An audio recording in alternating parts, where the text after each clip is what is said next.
You're watching Interlink TV. Today's segment covers the FSXinterlinked investment conference that was held at the Four Seasons Hotel in Westlake Village this past summer.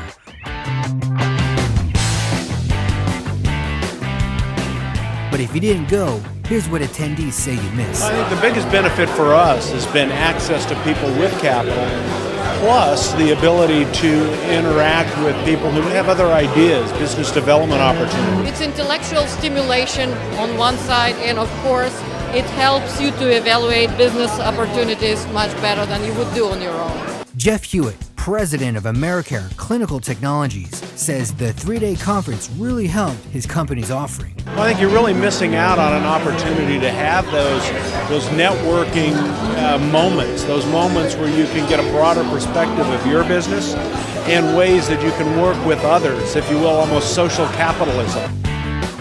In our innovation spotlight, Pressure Biosciences. They're enabling scientists to precisely extract what they need from a molecular cell. And we allow them to do it by using pulses of pressure. The company's founder, Richard Schumacher, says their pressure cycling technology is a new method for locating the biomarkers of a disease. We take it and we squeeze it with pressure. We exert in the cell in a pressure chamber pulses of pressure. And once you know how much pressure it takes to change the cell to what you want, to get out all that good stuff from the cell, you can feed that in a machine and get that out every time. Founder and Chief Executive Officer Bruce Brimacombe says GoE3 is a pioneer in the EV fuel space. We're the first and only interstate solution to electric car charging. We support all the cars for a 15 to 45 minute charge rate, and it's the only place that you can do it right now. What exactly is a self-directed IRA? CEO of Vantage says it's great for alternative investments.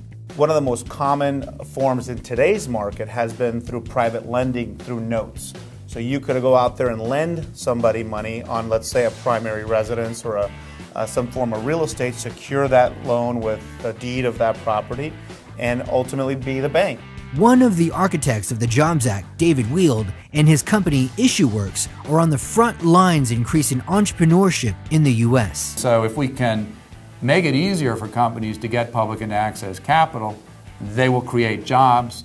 Those jobs will drive innovation and economic growth. There's a multiplier effect. Wield says access to capital is the biggest challenge microcap public offerings face.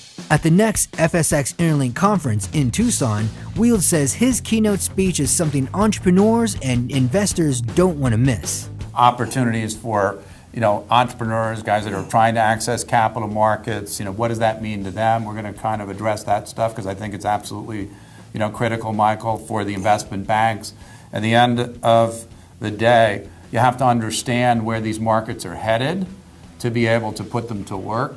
And if you then are better at putting them to work, then of course we're going to drive economic growth at an even faster pace. For more information on the Tucson conference in October, visit FSXinterlinked.com. You can't afford to miss it.